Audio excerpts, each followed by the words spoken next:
Welcome to Marshal Matters, your podcast for all things motorsports from the trackside. With Sean and Taylor, your friendly local marshals. So Taylor, how you doing this week? I'm good. How are you? I'm alive. It was a pretty good weekend, I thought. I'll be honest, I didn't catch much of Sebring as we were out on Saturday.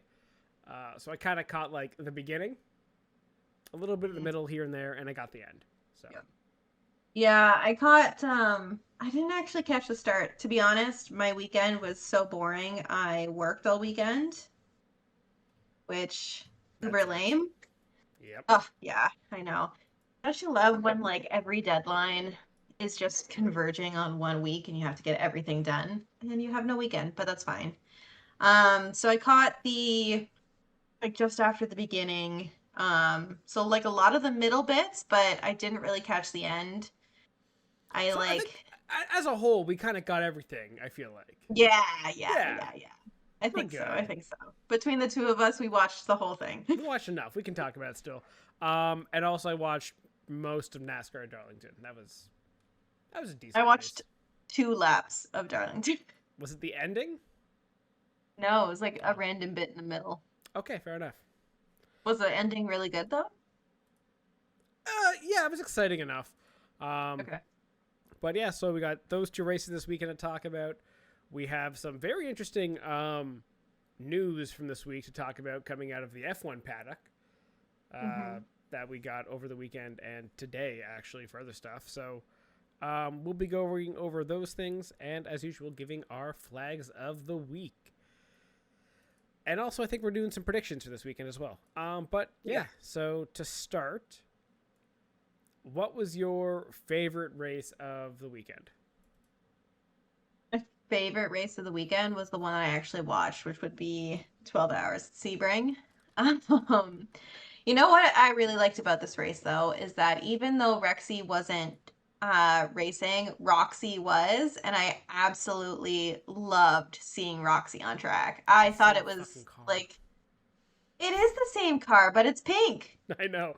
I It's like how Roxy. people are like, It's Roxy. a different vibe. I know. People say like it's like, oh, it's this car. It's like it's the same damn car that weekend. Like they just put a different wrap on it.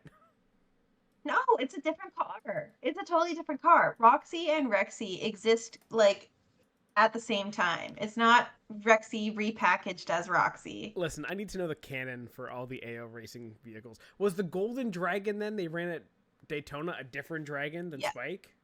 No, it was the same dragon. Spike just got a gold wrap.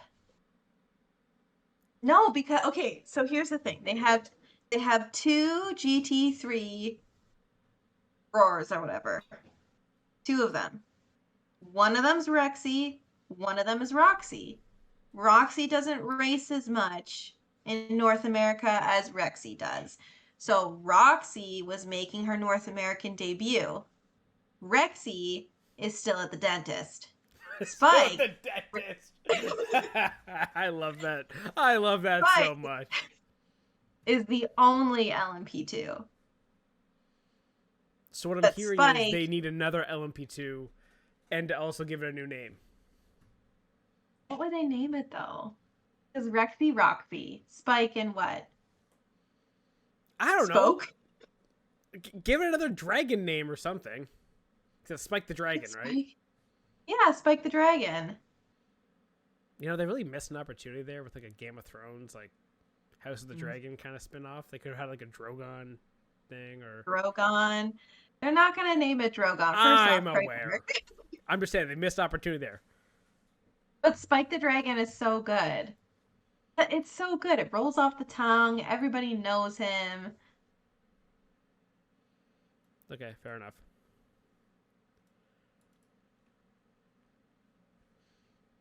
I was going to say, so your favorite race of the weekend was that because of just, you know, it had AO racing and you got to watch AO racing. Yes. My favorite race of the weekend happened in Germany. Oh, okay. Yeah. And the reason, so it's the, I had to look this up. The Nürburgring Landstrecken Series 4-hour ADAC Barbarossa Prese event. Yeah, that's what it was. Anyway. So anyway, that I don't know. That was the whole. Tight. It's German. Listen, I don't make these things up. But yeah, so Max Verstappen raced in a GT3 at the Nürburgring, and he won, and he was so happy. And then in typical Max Verstappen, he also got disqualified. Yes, he did. Which, I mean, for using one too many sets of tires, That's it hilarious. was That is funny. objectively hilarious. That's like Yes. you finally get a good thing going, and you just get basically kicked in the balls by your team being stupid. Yeah, it was. He gets the Peter Ferrari just. experience without being at That's Ferrari.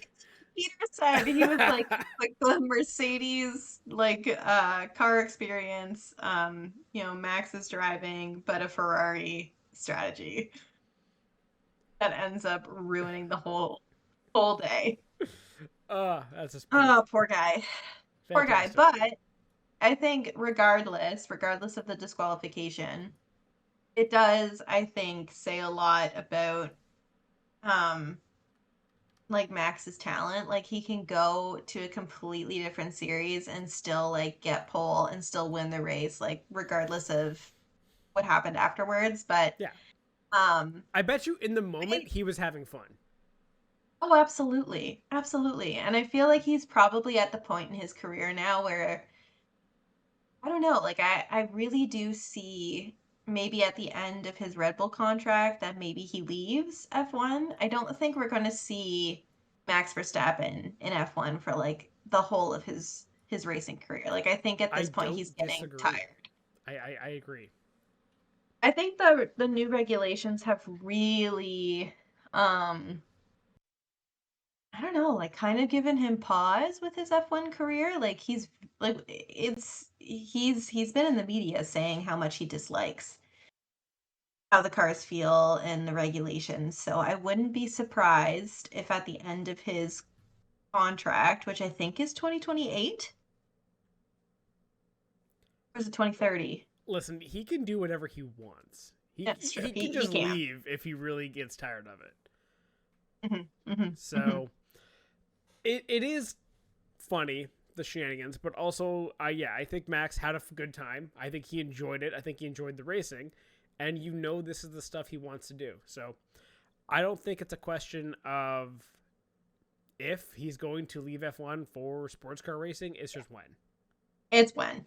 It's absolutely when. But good for him. Good for him getting the win. Anyway, let's go back to Sebring because let's go over that race. Honestly, pretty good, pretty fun. I think the GTP fight was a lot better than I think people maybe thought going in, or a lot closer. But in the end, you had Porsche 1-2. And then that was followed up by the Cadillac, the 31 Cadillac, and the 60 Acura. Everyone, I think, had pace. Every single team, I think, had a chance to win this. Again, endurance races, you have teams making mistakes. The Acura team, I think, had a couple mistakes on pit lane. Cadillac, I don't necessarily think had the most perfect run at the end. They looked like they could have nailed it on strategy, but I guess timely yellows and everything really worked in Penske's favor. And I mean, maybe he had a chance, but then Penske on like the last hour and a half restart or whatever, really. Nasser is honestly a god, I feel like, in sports car racing at this point. Yeah. His defense at the end was great. So yeah, it was an entertaining race all around. Yeah, agreed. And honestly, those Porsches looked great. I loved that throwback Mobil 1 livery on the Porsche. Yes.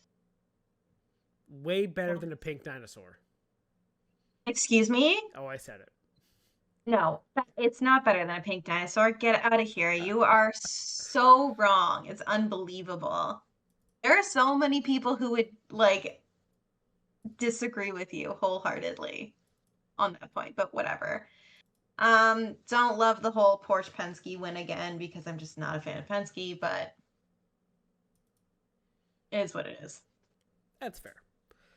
So, and LMP2, you had United Autosports winning. That was the number 2 car, won in the LMP2 class. GTD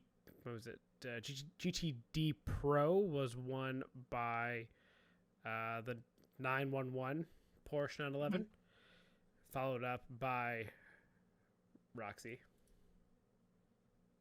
and then by the number 4 Corvette. Yeah. GTD was a sick battle that went all the way down to the last lap, and honestly, I was heartbroken for it was Gamble in the Heart of Racing Aston Martin. Oh yeah. He bottled it in the one of the last corners, just made a mistake, opened up the door for Fuoco to come through, and it's like, oh man, you just had to nail it. He had nothing to pass you. You just had to hit your marks, and he cracked under pressure on the last lap. That was such a tough way to end it, because I was rooting for the Aston Martin. I like seeing an Aston Martin win. I don't get to see it often. No, you don't. Or ever. I mean, we can't say ever. We can't say ever. When it happens, I'll be shocked. I still haven't seen an Aston Martin win. Yeah, that's fair. So that one was tough. But yeah, it was all in all a decent 12 hours of Sebring. And I am going to hopefully try to do my own this weekend as well in iRacing. Okay, nice. I probably won't be as successful. So yeah, I guess anything else to add for Sebring? No, nothing to add. Yeah, I guess the only thing to really add for, Sebring was the Penske issue at the end, where they just kind of had team orders, ignored team orders. Basically, it was a whole bunch of shenanigans involving they swapped because it made the pit stops easier. They were told to swap back. Right. And they just didn't. But the 6 car had better pace anyway. Yeah, so I can understand. I can understand why. They swapped on the pit stop. The 6 didn't take tires. The 7 did. So their stop was longer regardless. Mm-hmm. So it was a different strategy then, too. Yeah, they were on separate strategies, and the 6 was ahead. So, I can understand swap and be like, no, I should be ahead, because why would I take a worse strategy and be behind? So, yeah, I don't really... I think asking is one thing. Getting mad at them not doing it, I think, is a little bit much. Because at the end of the day, they still won. Mm-hmm. And it's still a win for the team. Yeah, they still won for the team. Roger doesn't care. And you were the faster car. You proved that in the last hour. Yeah, if you have the pace, you have the pace. Yeah. So, not a whole lot else to add on that one.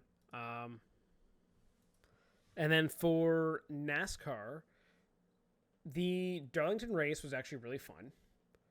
I really liked the RFK cars. They had an absolute fantastic day. I think the RFK cars ran mostly in the top 10 all day. I think they finished 13th, 9th, and 2nd. They all ran Greg Biffle tributes. Oh. Which was really... And honestly, I was really hoping Keselowski was going to win with a Greg Biffle tribute. Unfortunately, Tyler Reddick this year exists. And despite a car that had battery issues, that was overheating, it didn't have any cooling, but it was the fastest car on the day, he was able, despite having troubles and delayed pit stops and stuck on the pits and basically being in the back of the pack, he was able to drive his way all the way to the front and past Keselowski. I can't remember how many to go, but it was just damn, he was unbeatable that day, despite everything. And yeah, he's having quite the season. Oh, And like so was 2311. yes. If you look at NASCAR points right now, okay, because now points matter. Points matter in NASCAR, Points matter. which is Yep. fantastic. Tyler Reddick has 95 points above Blaney for second place. Mm-hmm. Blaney only has 25 points above Bubba for second to third. So 2 out of your top 3 are 2311. Mm-hmm. And 4th place is Denny Hamlin. Wow. So Wow. I actually am really happy that we have points mean something again. Yes, I agree. I think it's fantastic that like maybe, with Reddick having such a great start, and I mean like it's a long season, there's a long way to go, but it's nice that at the end of the day, like if he continues on this trajectory, oh my gosh, I can't speak. Try speaking Trajectory. better.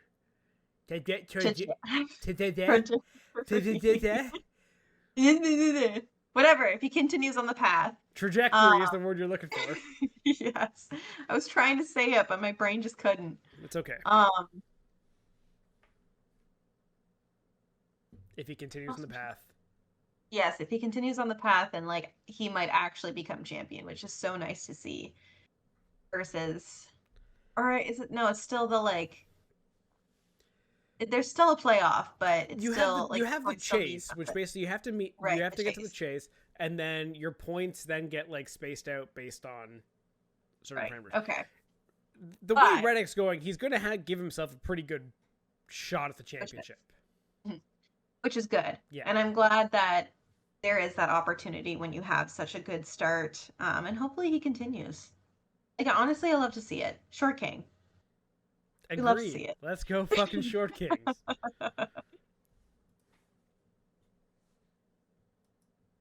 And then also, in the race, Hocevar is another guy who started literally the back of the pack and raced all the way up to 4th. He had a great day in a throwback Dale Earnhardt livery. Oh, that's nice. Yeah, it was the old Wrangler one that Hocevar ran. Oh, like, yeah. Honestly, it looked sick. It was one of the better throwbacks in a while. I have to also send you this, and I want you to look through the photos of this post.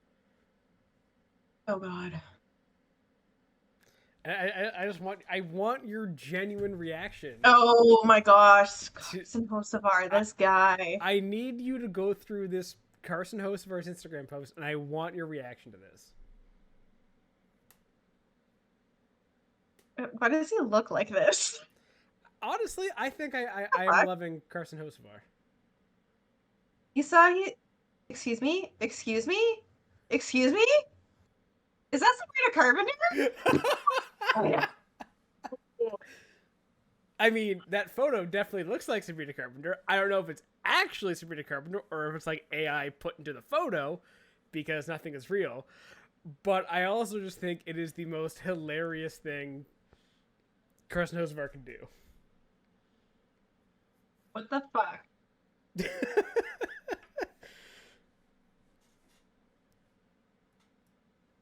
I'm sending this to Paige right now. Listen, it's not real. I mean, I want it to be real, but it's not. Can you imagine if it is? But what if it is, though?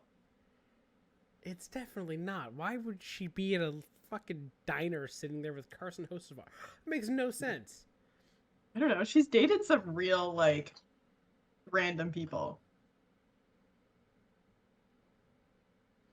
Who knows? I don't know. They could be friends. I'm pretty sure if you like look through like Sabrina Carpenter's story, she's not even like anywhere near. No, she's in Brazil, I think. Yeah. She's in... Yeah.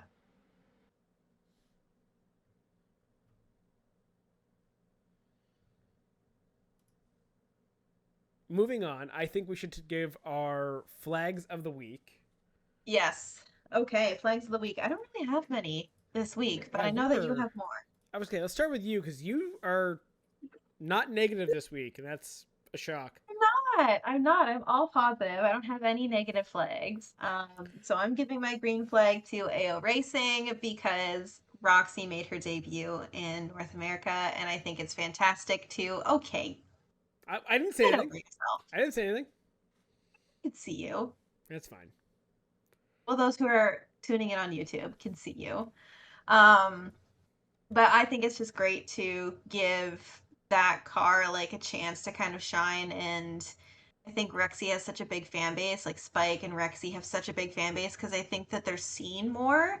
So it was nice to get like Roxy out of the garage and some love. So it was just great to see. And honestly, I loved the pink car. I thought it looked great on track.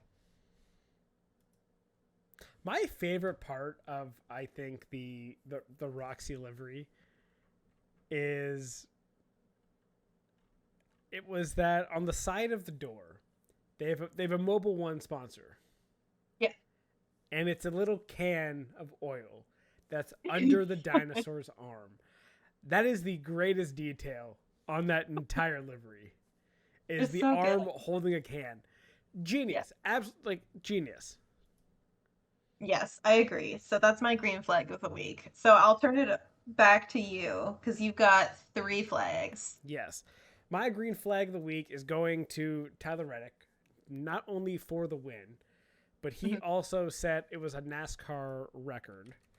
Oh, Another one for this year. Not only did he was like one another of the one. first drivers to win the first 3 races of the year. He is now, I think, the 3rd driver to win 4 of the first 6 races. Wow. The only other 2 people to do that in NASCAR history is Dale Earnhardt in 1987 and Bill Elliott in 1992. That's big names. Those are big NASCAR names to be part of. 100%. Good for him, honestly. Like, what a start to the season. Especially after last year and, like, you know, even all, like, the crap that 23XI had to go through in the off season. Like, it's just so nice to see Tyler Reddick kind of getting the success that we knew he could. Agreed. And I think his contract is up at the end of this year. Really? So I think either he stays at 23XI or a big team takes him. He's getting paid. Yes, yeah, absolutely. 100%. I think he's proved himself and more. Like, I think in the past he was proving himself, but I think this year it's like the and more. Yeah. So, my green flag to Tyler Reddick, and then my yellow flag is to Mercedes F1 team.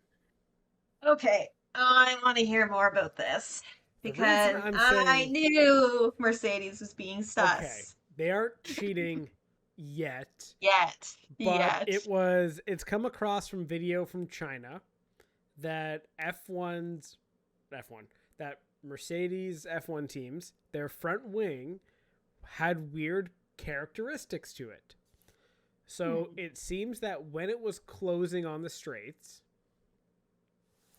it closed like 80% of the way forward, which like matches the rules. Like it has to like close, and then it moved even more afterwards. So like it kind of matches where it should go, and then moves even more.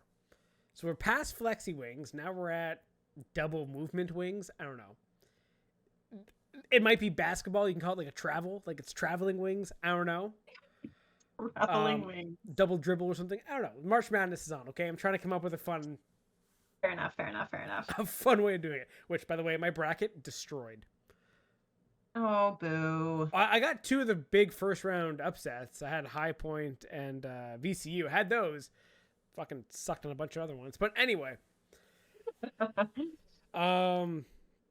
Yeah. I think Ferrari has asked for clarification on the rules regarding these things. Okay, but like that if Christian Horner was still here, he'd be like complaining immediately. Like he would be leading the charge against Mercedes and their suspicious wing. Yeah, well, he's not here. But yeah, so true. there is sus behavior with their wings, and again, I kind of hope it's illegal just so Mercedes has to like knock it off. I'm sure it doesn't account for a whole lot of performance gain. But if it didn't give you some performance, why would you do it? Exactly. So, if it didn't give you an advantage, then why would you do it? Yeah. You wouldn't. So. Because like I think the reason why this is an issue is because the rule says it has to be like one continuous motion from open to close. Right. Okay. Which is why like the Ferrari like flippy wing is allowed because it just moves in one continuous thing. Right. The issue with like the Mercedes one, it like goes one way and then does some more afterwards. So it's like two motions. Right. So it's not okay. Yeah, that's the difference. Yeah. Mm. So that's I'm curious to see how that goes and if there's going to be some extra scrutiny towards Mercedes cars for this weekend, or if Mercedes has to run a new wing. That'd be hilarious if they get caught and like, oh, we're in Japan, we can't use this wing. And what if they're terrible? Like, what if they lose so much pace if they get caught and this is deemed illegal and they just turn up the engine a little more so they actually don't lose any pace because they could probably run the engine higher and get more speed. Unreal. Well, there's that theory too where Mercedes is basically sandbagging their engine so that Ferrari doesn't get within the threshold to then have to redesign theirs. So they're trying to keep them just like, again, it's Dash and the Incredibles. Like, keep it close. That's what Mercedes is doing. We'll see. So I'm giving them a yellow flag mostly because we'll see what happens here. Maybe it's nothing. Sure. You know, maybe this yellow flag becomes a debris on the track flag where like after a lap it's gone. But you know, you don't know. So you never know. Some pressure on Mercedes. And my black flag of the week. It actually hurts me to give this black flag because I love this driver. I know you do. But it's going to Parker Thompson for his Sebring hip check. Yeah. So early in the race, I can't remember how many minutes in or whatever. Parker Thompson, his LMP2 car, hip checked the Dragon Speed Corvette. And basically, one, ruined his own race because they had to get a penalty for that. Took out the Dragon Speed car. And then I think like the guys from Dragon Speed, I can't remember who it was, made some comments about it, basically saying like they should be like, you know, they're saying like they need to be like compensated basically because I like, oh, your apology means nothing. Like you should have a race ban and stuff like that. It's like, okay, settle the fuck down. Okay. So, they are Dragon Speed still pissed off about it. And that was like on their official Twitter, like responding to, I guess, the clip of their wreck. So Dragon Speed's pissed at this accident. It was a bad move by Parker Thompson. I'm sure if he did it again, he'd want to give probably more space. But also, this is kind of what happens when a guy like Parker Thompson is constantly looking for, I would say, your spot in a sports car lineup.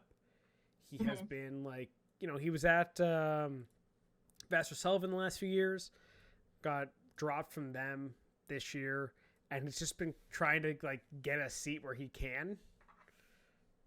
So he's with what is it, United, I think, is it? Yeah. For what's it called? Endurance races this year. So again, when you're in that, or sorry, he's with Brian Herta, that's who it is. But when you're in that situation where you're not guaranteed a seat or you have to fight to prove that you belong in that seat for those teams, you're fighting as hard as you can over every inch of track. Yeah. So as much as I do give him a black flag, bad move, all that, you have to understand in a lot of these drivers' heads, they have to go as hard as they can at all time. They need to be proving themselves, even when it's for an LMP2 like third seat. You're still busting your ass to show you belong, and hopefully show another team, take me. So. Oh, absolutely. And every single race is that opportunity. Yeah. So those are my flags of the week. Yeah. Very fair. Moving on, do we want to talk about some news of the week this weekend? Yes. Yes. I mean, we don't really have much, but there was a really not big much. thing to talk about. But yeah, we do have a big thing. So, I mean, and we talked about this earlier, or I guess like late in the week because it's Tuesday. But last week we saw the news. At first, it was rumors that Adrian Newey was stepping down as team principal for Aston Martin. And Jonathan Wheatley would be his successor, and be named team principal. And so, I think at the start of that news, that yeah. rumor first coming out, which was like Thursday, I want to say last week. Yeah, what were your first thoughts when you're reading that? You're like, okay, Newey's stepping down or trying to find his own replacement. My first thought was very skeptical. I'm like, okay, do I really want to believe this rumor? I don't know. Yeah. Newey's just gotten into this role. You know, he's now team principal. He's trying to do manage the team and all that. And I think I was really not sure that it makes sense to bring in someone else again to fill that team principal role. But now it's kind of making more sense. Yeah, I think it was I was kind of shocked to see it at first. Like when it first got sent to us, I was like, this is wild, like already. But I think once the news kind of came out, but like before the official news came out and people like the rumor mill was churning and it kind of came out like the context of it that like Newey was always going to be like kind of like an interim team principal, it made a little bit more sense. Yeah. Because I think when Newey was named team principal, I think like that to me was kind of shocking because I feel like he's such an engineer and he's so geared towards like building the car and focusing on that. It was almost a little bit surprising that he would take on that role of team principal. So it makes so much more sense for it to have been maybe like an interim role while they were still trying to figure out like who the best person would be to fill it. So I don't really know much about Jonathan Wheatley. I think he came from the Red Bull program, so it kind of makes sense. I think you're right, yes. So there's a little bit of like, I guess, continuity in terms of like maybe there being like a relationship between like Newey and Wheatley. So who knows, like maybe this will be really great for Aston Martin and like with Newey being able to maybe spend a little bit more time with the car development. Maybe we'll see improvements sooner than later, but I also heard that thing, right. So in terms of the context of the rumors and all and the timeline, right? Yeah. So first we had the rumor come out that Newey is stepping down and Wheatley's going to take over. I'm like, okay. Friday comes out, Wheatley's leaving Audi. Yes. We're now Tuesday, and this rumor just kind of stopped. Nothing's been announced. Yeah. All the writing is on the wall that this move is happening. Nothing is confirmed yet. Not yet, but it's pretty much, I think it depends on whether or not Audi is going to lift the, like, because usually there's a time period, right? Like in between a team principal leaving and when they could join another team, like it's probably like a year. So I don't know, like it depends on whether or not Audi lifts that. But from what I understand, like Wheatley and Audi were not seeing eye to eye. And there's a lot of like inter-team politics and conflicts, but it's Bonotto who's at Audi, right? Yeah. Oh my gosh. Yeah, Bonotto now basically is the sole senior guy there at Audi now. Good luck, Audi. Have fun with that. Apparently, a big thing for Wheatley too is like he is very family oriented, and living in I think Switzerland where Audi is based out of now, it's been difficult. So, if he can get something closer to home, you know, like Aston Martin, very enticing. I do wonder how much Aston Martin's year, like start of the year, leads into this decision. Like, if the car is good and, you know, they're successful and they're fighting for points, is this a problem? It depends though, because like there could be background conversations happening, but like again, I'm thinking about like Nui and you know, he spent how many years in F1 and he's never been team principal? Like, do we even know if this was something that he was really interested in, No, or maybe true. he was just asked because they knew that they had to move on from Mike Crack? It's really hard to say that with a straight face. I'm not going to lie. It is It's so so hard to say hard. it. But yes, They knew they had to move on they from had to Mike. move on Mr. from Crack. Mike. Mr. Crack, I'm so sorry. Um, they knew they had to move on from him, and I think maybe they just hadn't found the right person, Yeah. so they asked Nui to fill in, and now I think and who knows, maybe they had conversations with Wheatley. He ended up leaving to go to Audi, and then that didn't work out. So now he was back saying, and like maybe Aston Martin was having conversations with him. Like, we don't really know the full context, and I don't think we ever will. Like, they're never going to tell us. But I do believe that Nui was maybe just an interim replacement to put somebody in that role And while they again, were still figuring it out. it's not like they're also getting rid of Nui, because even Lawrence No. Stroll got ahead of these rumors and basically was saying, like, Nui's not going anywhere. He's an important part of this team. Mm-hmm. I think that's what scared people, being like, oh my gosh, he's leaving the team. Like, no, he's very much probably just returning to the role that he wanted to be in. Well, there's that, but also, like, my thinking is, with the car and the development disaster that this has been, is Nui like, I can't fucking manage this team with the track. I need a team principal to manage the track operations. I need to go to the factory and fix this car. Yeah, I think that's probably a big part of it. He's like, I you know think what? so too. This is not going to be fixed with me having to split my time in between. And we know his skill set. Like, we know that he can work miracles in a car. Yeah, he So wrote a whole book about it. Exactly. It's somewhere in here. I don't know where. Peter can read? He can read. Does he? Is the question. He Listen, can, but I does he? I don't read an audiobook, but that counts. That counts, I guess. Exactly. But yeah, so this whole Nui, Wheatley, Aston Martin thing, it's interesting. I think it's a negative for Aston Martin because they have been such a revolving door of executives. Yeah, that's true.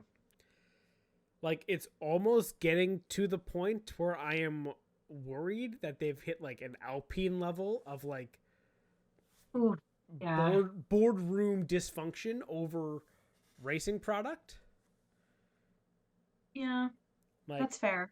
Alpine got its shit together when they hired back Flavio, but it made sense. I mean, ignore the part that he's in the Epstein files. I will not.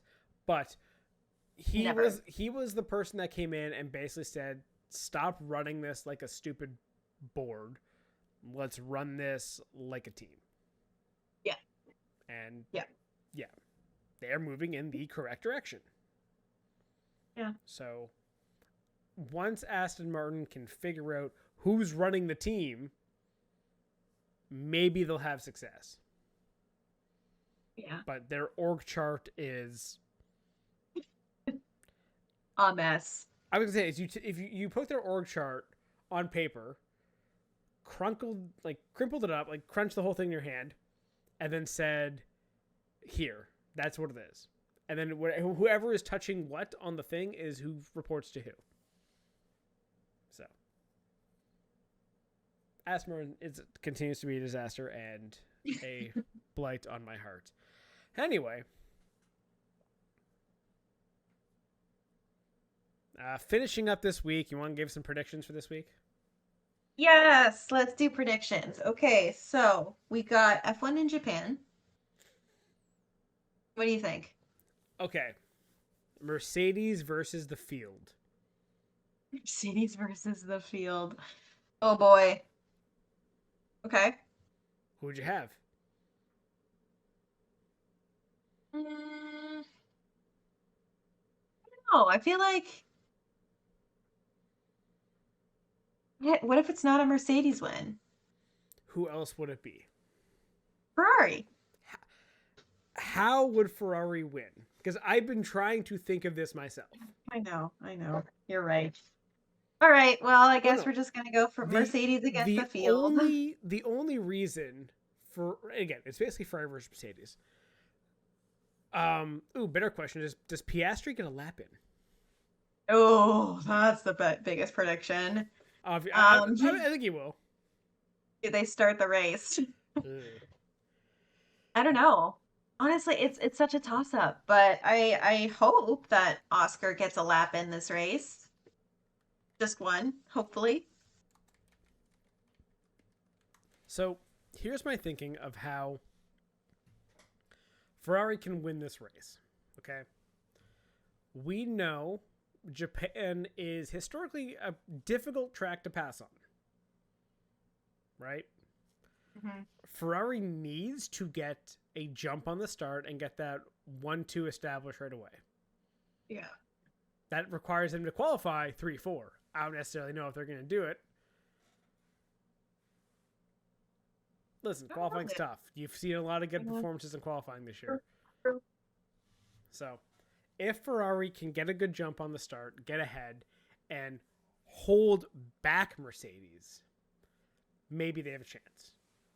But I just don't know if that straight line power deficit, that whole advantage of the engine that Mercedes has, will, if they can make up any disadvantage of dirty air or a hard place to pass at a place like Suzuka.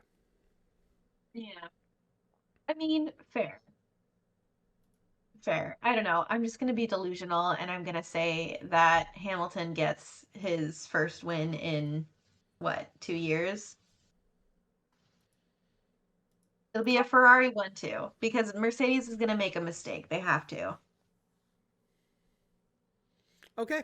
I disagree. I'm still going to predict that Russell wins. Could you at least pick Antonelli? No, Russell. Make the pain as much as possible. I guess. So I'll say Russell wins for this weekend. Okay, fair enough. Next other race we have is NASCAR at Martinsville. Ooh, okay. NASCAR's always a shot in the dark for me. Like I feel like I just choose whoever and you never know. Listen, your usual pick here would be Byron. Correct. And honestly, it's not a terrible. I was going to go with a Hendrick car too. I was thinking Larson or Byron. Okay, well, I'm going to go with Byron. No, that's fair. That's my normal. Like, Martinsville has always been a very good Hendrick track. Always. So they've, I think, struggled in terms of the win category this year, as has most of the NASCAR field when you compare it to Tyler Reddick. So, yeah, I can see a Hendrick team getting a win this weekend at Martinsville. But then also I could see Denny Hamlin getting a win. I could see Reddick winning again. Like, it is hard to pick. It is truly hard to pick. It really is. Yeah. But I'm going with Byron. I'm going to lock that in. No, that's fair. I'll stick with Larson. Okay. Yeah. Locked in. So I guess our last race of the weekend will be IndyCar at Barber. Ooh. IndyCar. You know what? 3 weeks ago, or however many weeks ago it was, I would have been like, hello. Easy.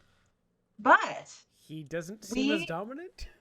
Doesn't seem as dominant this year, which I'm loving because it's nice to I feel like it's always nice for fans to not have like a super dominant driver because you just get you get such good battles. But who to pick, I have no idea. I want to say that one of my predictions is Mick in the points. They all get points. Okay, well, like Mick in like the top 10. I keep forgetting that different point systems. That is a Mick bold. in the top 10. That's bold. I don't hate that. It's bold, but I just want to give him some love, you know? No, I think it's such a great move for his career to move over to IndyCar and like try something new. I'm hoping good things for Mick. So a top 10 for Mick. In terms of a winner, oof.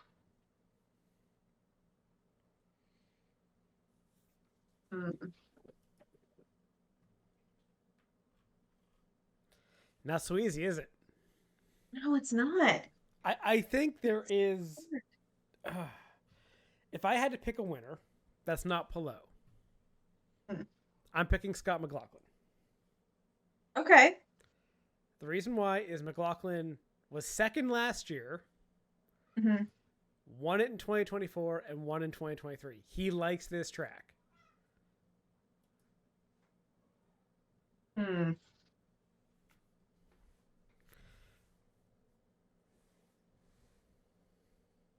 Yeah.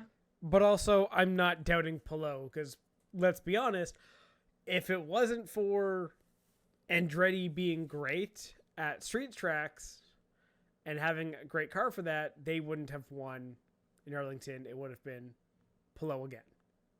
And only one Andretti beat Palou that day. Yeah. So, you know, just extra thoughts.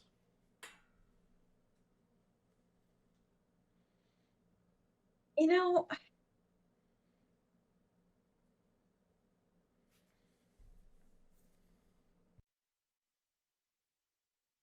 I'm just like, come on, make a decision. so Then we can hard. wrap up. It's so hard. I'm gonna go with Lundgaard.